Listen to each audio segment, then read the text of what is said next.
मित्रांनो, ठरलं तर मग या मालिकेच्या आजच्या भागामध्ये सायली फोनवर बोलते की काय तन्वी आणि अश्विन सुभेदार यांचे लग्न, पण ही ऑर्डर तुम्हाला कोणी दिली होती? तेव्हा तो माणूस म्हणतो की कल्पना सुभेदार यांनी. हे ऐकून सायलीला खूप मोठा धक्का बसतो. त्यानंतर ती पुन्हा एकदा साडी सेंटरमध्ये फोन करते आणि मग म्हणते की मी सायली सुभेदार बोलते. तर तो माणूस विचारतो, तुम्हाला साड्या हव्या आहेत? कोणत्या साड्या पाठवू? त्यावेळी सायली म्हणते नको हो, पण तुमच्याकडे जी साडी घेण्यासाठी ऑर्डर दिली होती ती कुणी दिली होती? कल्पना सुभेदार यांनी का? मग त्याच वेळी तो माणूस म्हणतो नाही, प्रताप सुभेदार यांनी दिली होती, परंतु अश्विन सुभेदार यांना मी 4-5 लाल रंगाच्या साडीचे फोटो पाठवले होते, मग त्यांनी त्यातून सिलेक्ट केली. तेव्हा सायलीला हे ऐकून मोठा धक्का बसलेला असतो. तेव्हा ती आता विचारते, हो का? अरे बापरे. मग असं म्हणून ती फोन ठेवते आणि म्हणते की आता अश्विन भाऊजी आणि प्रिया या दोघांचं लग्न कोर्टामध्ये लग्न करताय, पण असं होता कामा नये, कारण ती प्रिया अश्विन भाऊजींचं आयुष्य ना उद्ध्वस्त करून टाकेल आणि या घराचा पूर्णपणे सत्यानाश करेल. ती मुलगी आता काहीही करून मला हे लग्न थांबवायलाच हवं. दुसरीकडे अर्जुन फोनवर बोलत असतो तेव्हा समोरच त्याला आता प्रिया दिसते. त्यामुळे तो आता फोनवर बोलत असतानाच मनात विचार करू लागतो की तन्वी इथे, असं म्हणून तो आता तिच्याकडे जाण्याच्या प्रयत्नात असतो, कारण तिने लाल रंगाची साडी नेसलेली असते, त्याचबरोबर चांगला नट्टापट्टा देखील केलेला असतो. त्यामुळे अर्जुन आता तिच्याकडे जायला निघतो. समोरूनच एक मुलगा आता धावत येत असतो. नंतर अर्जुन आता फोन ठेवतो आणि तिच्याकडे चाललेलाच असतो. मग तेवढ्यातच एक समोरून मुलगा धावत येत असतो आणि अर्जुनच्या हातात जो मोबाईल असतो ना, तोच त्याचा धक्का लागून खाली पडतो. अर्जुन तो फोन घेण्यासाठी खाली वागतो, तोपर्यंत प्रिया आता तेथून निघून गेली असते. तेव्हा तो आता इकडे तिकडे पाहतच राहतो की कुठे गेली आता तन्वी. आता प्रियासारखीच एक मुलगी लाल रंगाची साडी नेसून तेथे आलेली असते. तसाच गजरा देखील माळलेला असतो. अर्जुन तिच्याकडे पाहतो आणि डोक्यालाच हात लावतो, म्हणतो की अच्छा, मला वाटलं की तन्वीच आहे म्हणून. तेवढ्यातच अर्जुनला आता एक फोन येतो, त्यामुळे तो लगेचच दुसरीकडे जातो. इकडे प्रिया आता लगेच कल्पनाजवळ येऊन बसते. मग तेथे सर्वजण आपले गप्पा मारत बसलेले असतात. त्यानंतर तर आता एक जोड्या करून पुढे येत असतात. तेव्हा आता प्रिया लगेच कल्पनाला म्हणते, मामी अशी हुरहुर वाटते ग जरा. तेव्हा कल्पना आता हसते आणि म्हणते, अगं तन्वी बाळा, प्रत्येक नवरी मुलीची अवस्था ना अशीच असते आणि तुझं लग्न असं 4 चौघींसारखं नाहीये ना, म्हणून जरा तुला टेन्शन आहे. तेव्हा मनातच प्रिया विचार करते, काहीही झालं तरी हे लग्न हे झालंच पाहिजे माझ्यासाठी. करो या मरो ही सिच्युएशन आहे, नाहीतर मला महिपतच्या हातून मरावं लागेल, असं म्हणून प्रिया जरा घाबरतेच. त्यावेळी प्रताप तिला सांगतो, हे बघ तन्वी बाळा, तू मगाशी जेव्हा फोनवर बोलण्यासाठी बाहेर गेली होती ना, तेव्हा वकील साहेब म्हणाले की आता हा समोरचा एक नंबर झाला ना जोडप्याचा, तर आपला नंबर आहे, मग आपण साईन करू देत. हे तू अजिबातच काळजी करू नको, चालेल ना? तेव्हा ती होय असं म्हणते. इकडे सायली आता रिक्षातून लगेच कोर्टाकडे येत असते. तर दुसरीकडे सर्वजण खूप एक्साइटेड असतात की कधी एकदा अश्विन आणि प्रिया हे दोघेही तेथे रजिस्टरवर साईन करतील आणि या दोघांचं लग्न होईल. दुसरीकडे अर्जुन आपलं काम संपवून आता कोर्टाबाहेर निघालेलाच असतो. इकडे आता काही जोडप्यांची आता लीगली लग्न होत असतात. तर प्रिया टाळ्या वाजवत असते. त्यावेळी आता तिला असं वाटत असतं की कधी एकदा आपला नंबर येईल आणि हे सगळं लीगल होईल, जेणेकरून मी महिपतच्या तावडीतून सुटेल. दुसरीकडे अर्जुन आता आपल्या गाडीजवळ सुद्धा येतो, कारण त्याचं काम संपलेलं असतं. सायली सारखी त्याला फोन करण्याचा प्रयत्न करते, परंतु अर्जुनचा फोन काही लागत नसतो. त्यामुळे सायली खूप अस्वस्थ असते, कारण तिला सांगायचं असतं की तेथे त्या रजिस्टर ऑफिसमध्ये तन्वी आणि अश्विन भाऊजी लग्न करतायत. मग आता ती म्हणते की यांचा फोनच का लागत नाहीये? फॅमिली कोर्टामध्ये पोहोचायला हवं आम्हाला लवकरात लवकर दोघांनाही, कारण अश्विन भाऊजींचं लग्न तन्वी बरोबर होता कामा नये. तर इकडे आता प्रियाही खूपच एक्साइट असते, कारण आता तिचा नंबर असतो. मग लगेचच वकील हे तन्वी किल्लेदार आणि अश्विन सुभेदार असा आवाज देऊन त्यांना समोर बोलवतात. तेव्हा प्रिया खूपच खुश होते. घरातील सर्वजण सुद्धा खुश झालेले असतात. दुसरीकडे पूर्ण आजी या घरात असतात. तेव्हा सारख्या दाराकडे त्या आपले डोळे लावून बसलेले असतात, कारण कधी एकदा तन्वी माझ्या घरची सून होऊन येते असं त्यांना होत असतं. मग आता तिकडे लग्न सुद्धा झालं असतं असेल, ही मंडळी आत्तापर्यंत यायला हवीत असं त्यांच्या मनात असतं. मग त्यानंतर स्वतःशीच बडबडत असतात की माझंच चुकलं बाई, कारण लग्न झाल्यानंतर कल्पनाला सांगायला हवं होतं की लगेच मला फोन कर म्हणून. त्यानंतर पूर्ण आजींना आता राहवतच नाही. त्या रूममध्ये येऊन कपाटातून काही दागिने काढतात आणि त्या दागिन्यांकडे पाहत म्हणतात की मला वाटलं होतं हा वारसा मी माझ्या मोठ्या नातसूनेला देईल म्हणून, परंतु आता मोठ्या नातवाने आणि नातसूनेवर माझा विश्वासघातच केला. परंतु आता या दागिन्यांवर फक्त आणि फक्त माझ्या धाकट्या नात सुनेचाच हक्क राहील, ते पण फक्त तन्वीचा, असं म्हणून पूर्ण आजी आता गालातच हसतात आणि ते दागिने हातात घेत म्हणतात की हा तन्वीचा लग्नानंतरचा पहिला दागिना असेल, पण तो घेण्यासाठी ती माप ओलांडून यायला तर हवी अगोदर. त्यावेळी पूर्णाजीला आता राहवत नाही. त्या लगेच कल्पनाला फोन करतात, पण कल्पना फोनच रिसीव्ह करत नसते. त्या म्हणतात आता प्रतापलाच करते. मग प्रतापला लगेचच त्या फोन करतात. मग प्रताप कॉल रिसीव्ह करतो आणि मग पूर्ण आजी लगेचच विचारतात काय रे, झालं की नाही लग्न? मग आता प्रताप म्हणतो हो पूर्ण आई, अगं होतंय, अजून झालं नाही, पण मी पेढे आणि हार आणण्यासाठी गेलो होतो खाली तिकडे, तेव्हा ठीक आहे असं पूर्ण आजी म्हणतात. त्याचवेळी आम्ही आता रजिस्टर समोर आहोत, आता सया होतीलच असं लगेचच प्रताप म्हणतो. तेव्हा पूर्ण आजी म्हणतात म्हणजे मी अगदी वेळेत फोन केला म्हणायचं.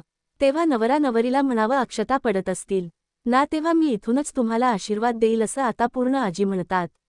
तेव्हा आता प्रताप म्हणतो अगं पूर्ण आई, इथे कुठे आले अक्षता वगैरे? तेव्हा पूर्ण आजी म्हणतात तेच ते रे, हे लग्न लागतंय ते महत्त्वाचं आहे ना. तेव्हा आता प्रताप पुढे म्हणतो अगं पूर्ण आई, सायली असेल ना तिथे, उगीच सगळं काही ऐकेल, प्रॉब्लेम काही व्हायला नको, त्यामुळे मोठ्याने बोलू नकोस. तेव्हा पूर्ण आजी नाक मुरडतात आणि म्हणतात लग्नासाठी सारख्या गोष्टींमध्ये एवढा मोठा कार्यक्रम असूनही त्यामध्येही प्रॉब्लेमच का? आता घरी आलात ना तर काहीही लपवायची गरज लागणारच नाही तुम्हाला, मी तर अख्ख्या पनवेलला पेढे वाटणार आहे असं आनंदाच्या भरातच त्या म्हणतात. तेव्हा प्रताप म्हणतो की अगं हो, पण ठेवतेस का आता फोन तू? तेव्हा पूर्ण आजी म्हणतात ठेवते रे बाबा, पण लवकर या ना तुम्ही. तेव्हा ठीक आहे असं लगेचच प्रताप म्हणतो आणि फोन ठेवतो. तोपर्यंत इकडे सायली आता फॅमिली कोर्टामध्ये येऊन सुद्धा पोहोचलेली असते. रिक्षातून खाली उतरल्याबरोबरच नक्की रजिस्टर ऑफिस कुठे आहे हे शोधण्याचा ती प्रयत्न करते. तर इकडे आता पूर्ण आजी या विमलला आवाज देतात, तर विमल धावत असते हे आणि विचारते काय झालं पूर्ण आई, काही हवंय का तुम्हाला? मग आता पूर्ण आजी म्हणतात एक काम कर बाळा, तू आपल्या घरामध्ये जी चांदीची ताट आहेत ना ती स्वच्छ धुवून वगैरे टेबलावर मांडून ठेव. तेव्हा ठीक आहे. कुणी पाहुणे येणार आहेत का आपल्याकडे असं ती विचारते. तेव्हा नुसत्या चौकशा नको, जेवढं सांगितलं ने तेवढं कर असं पूर्ण आजी जरा वेगळ्याच भाषेत तिला बोलतात. मग विमलला जरा वाईटच वाटतं. तेव्हा आता गोडाचं काहीतरी बनव असं लगेचच त्या म्हणतात. तेव्हा काय बनवायचं गोडाचं? मग पूर्ण आजी विचार करून म्हणतात गाजर आहेत का आपल्याकडे? तेव्हा हो, कल्पना वहिनींनी 2 किलो गाजर कालच मागून ठेवली होती.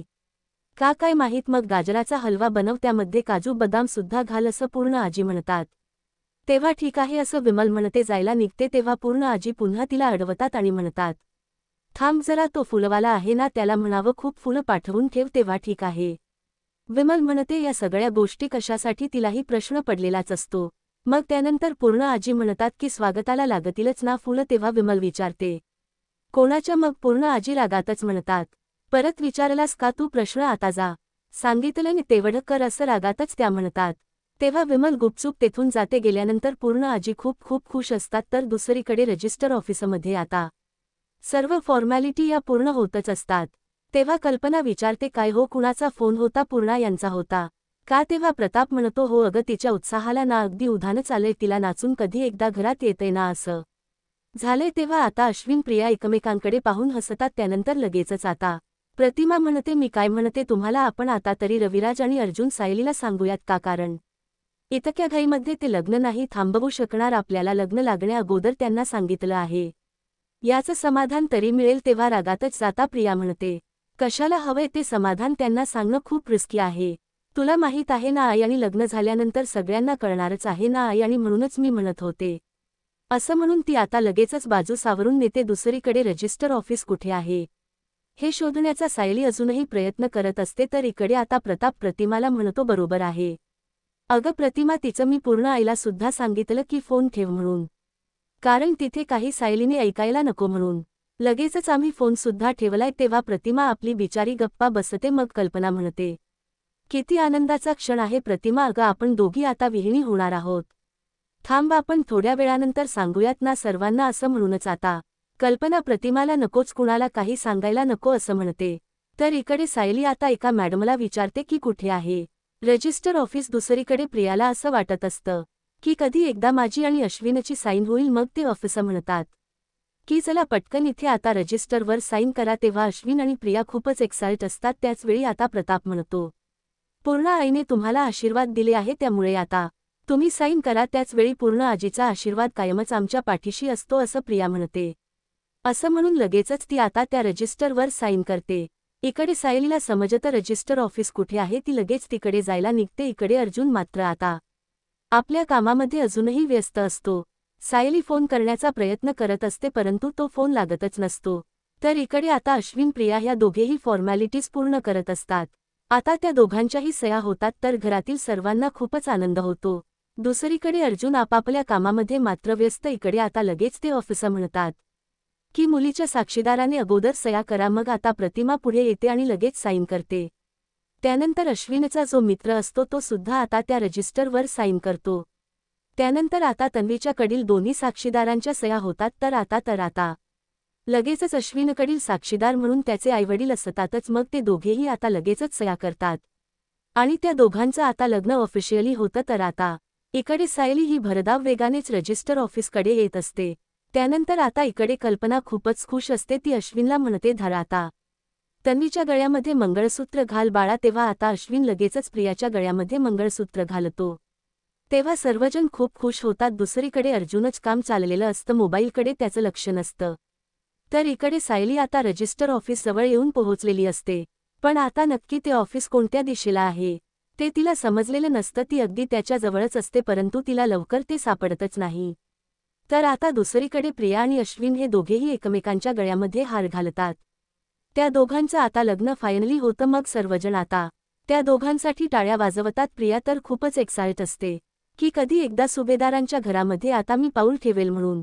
इकडे सायली पुन्हा एकदा अर्जुनला कॉल करत असते परंतु आता अर्जुन आपापल्या कामामध्ये बिझी असल्यामुळे तो कॉलच रिसीव्ह करत नाही. तर इकडे कल्पना म्हणते की तुम्ही दोघांनीही तोंड गोड करा अगोदर असं म्हणून ती त्या दोघांनाही पेढे देते. मग ते दोघेही एकमेकांना पेढे भरवतात. तर सर्वजण आता त्या दोघांसाठी पुन्हा टाळ्या वाजवतात. दोघांचं अभिनंदन करतात. तर आता कल्पना अभिनंदन अभिनंदन असं म्हणून त्या दोघांच्या हातामध्ये हात मिळवते. त्यानंतर वकील म्हणतात, अभिनंदन, तुम्ही दोघेही आता कायद्याने नवरा बायको आहात. त्यानंतर प्रिया आता स्वतःच्याच विचारामध्ये असते. तेव्हा ती म्हणते की मरमर करून शेवटी मी सुभेदारांची सून झालेच. आता महिपत नागोबा कोणीच माझं वाकडं करू शकणार नाही. आता अगदी अर्जुन आणि सायली सुद्धा नाही.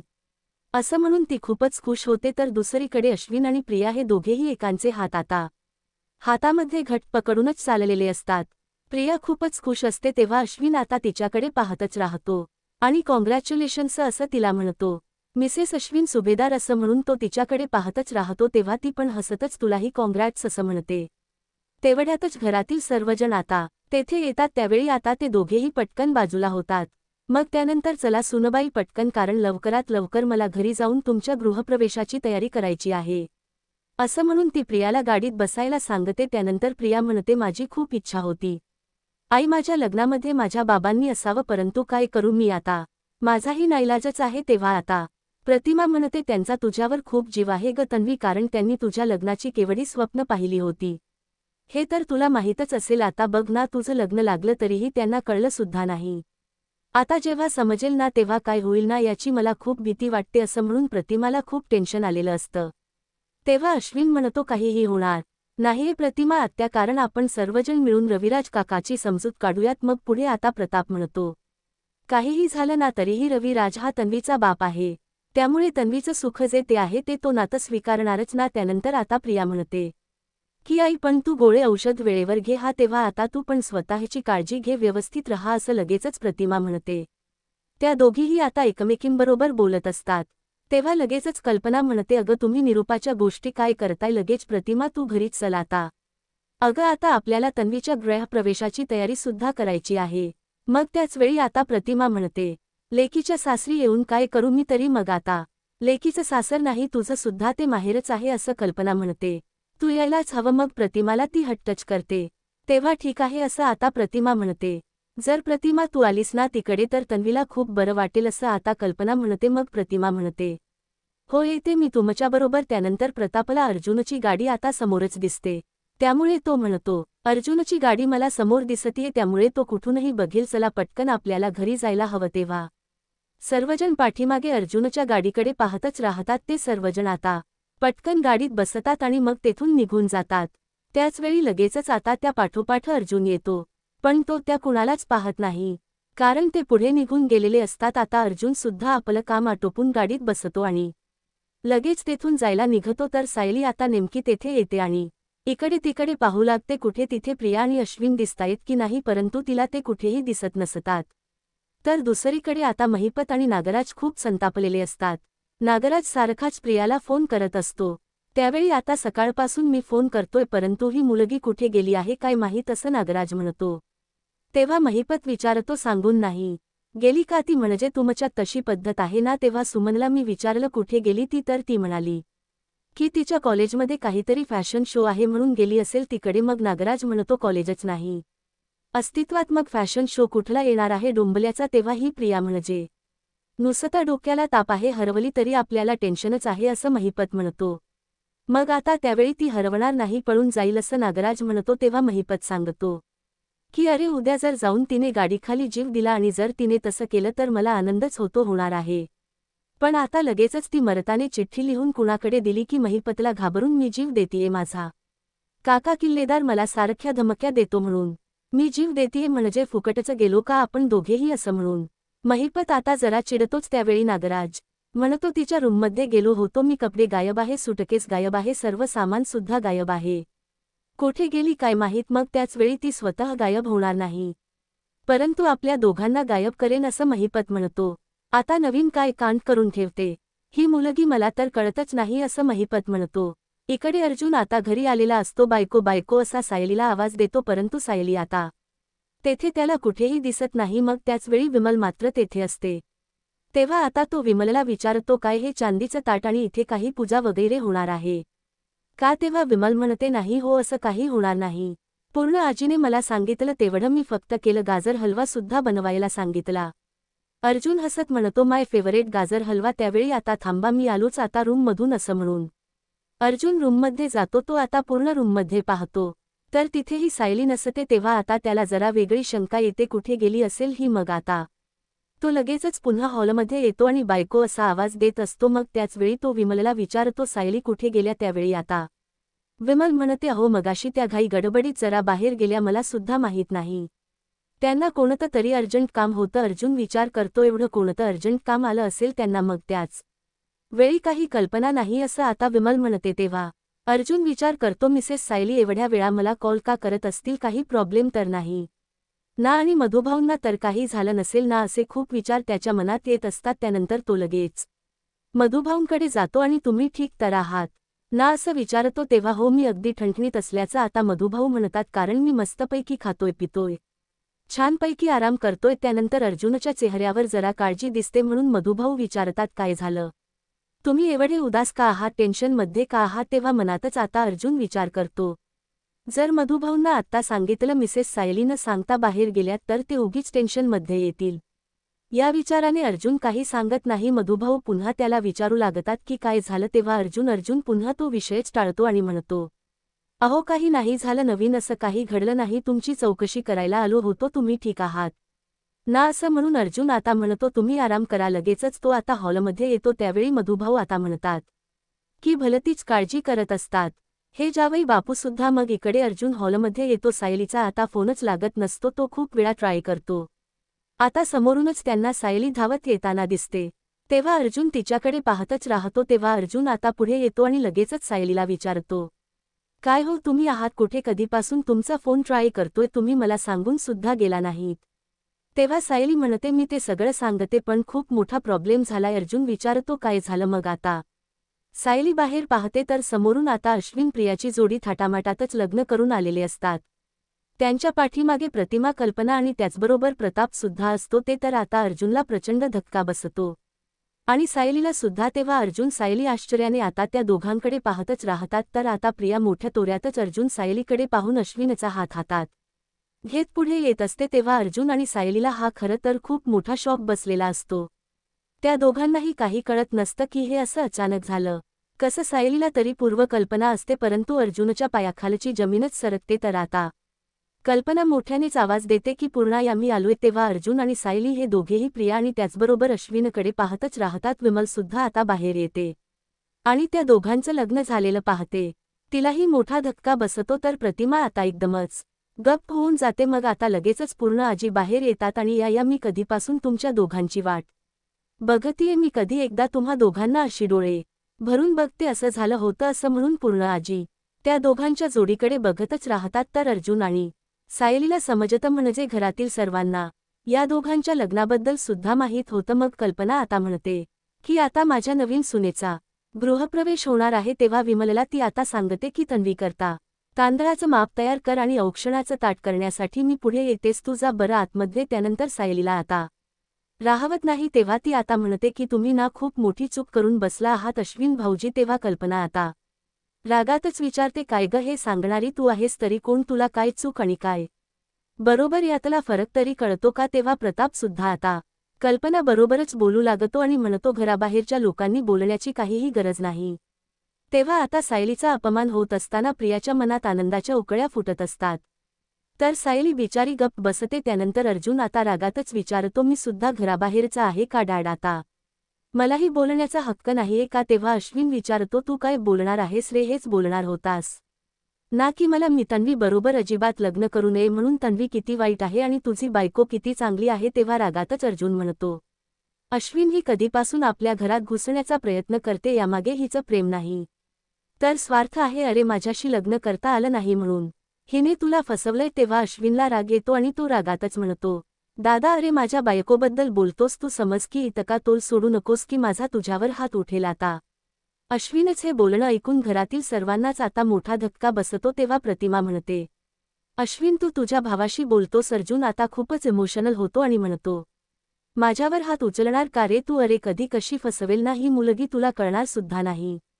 सायली सुद्धा म्हणते, तुम्ही हिच्याबरोबर लग्न करायलाच नको होतं अश्विन भाऊजी, कारण हिच्यामुळे आपल्या घरामध्ये नेहमी कलह झाले आहेत. तेव्हा रागातच अश्विन म्हणतो, मोठे मोठे शब्द वापरले म्हणून लगेच तुझी बाजू खरी होत नाही आणि यानंतर माझ्या बायकोच्या विरोधात एकही शब्द मी ऐकून घेणार नाही. तर प्रताप म्हणतो की आणि फसवणुकीबद्दल कोण बोलतं? अरे तुम्ही दोघांनी सुद्धा आमची फसवणूकच केली होती ना. त्यानंतर आता लगेचच कल्पना म्हणते की रीतसर आमच्या घरातील सर्वांची परवानगी घेऊन हे लग्न झालं आहे. त्यानंतर अर्जुन इमोशनल होतो आणि म्हणतो, डॅड मम्मा पूर्ण आजी तुम्ही माझ्यापासून लपवलं याचं वाईट वाटत नाहीये मला, कारण तुम्ही सर्वांनी तर मला कधीच परख करून करून ठेवलं नाही. पण तरीही मला कुठेतरी वाटत होतं की अश्विन माझाच आहे आणि माझा तोच धाकटा भाऊ आहे जो शाळेत जाताना अर्ध चॉकलेट तोडून मला द्यायचा आणि शाळेत जर टीचर ओरडले तर तो मला येऊन सांगायचा. परीक्षेचा अभ्यास जर चालला तर तो अगोदर माझ्याशी येऊन शेअर करायचा आणि आज आयुष्याचा एवढा मोठा निर्णय तू मला न सांगून घेतलास. आता अर्जुनला याच गोष्टीचं खूप वाईट वाटत असतं आणि त्यामुळे तो बिचारा रडत असतो. तेव्हा अर्जुनबद्दल आता सायलीला खूपच वाईट वाटतं. तर आता मित्रांनो, पुढील भागामध्ये आता प्रियाचा गृहप्रवेश होणार असतो. तेव्हा आता थोडी पुढे ये ना ग पूर्ण आजी कल्पनाला म्हणून नवीन सुनेचे स्वागत करायला सांगतात. मग त्याचवेळी प्रिया म्हणते, मामी माझी एक छोटी इच्छा आहे की सायलीने माझा गृहप्रवेश करावा. पूर्ण आजी म्हणतात की अगं तिचा आणि आपला काहीही संबंध नाहीये. तेव्हा मला आमच्या दोघींमधलं नवीन नातं सुरू करायचंय, ही आमच्या नात्याची नवीन सुरुवात असेल असं लगेचच प्रिया मोठ्या मोठ्या बातम्या म्हणते. तेव्हा सायली आणि अर्जुन रागातच तिच्याकडे पाहतात. अशाच मालिकेंचे पुढील भाग पाहण्यासाठी चॅनलला सबस्क्राईब करा.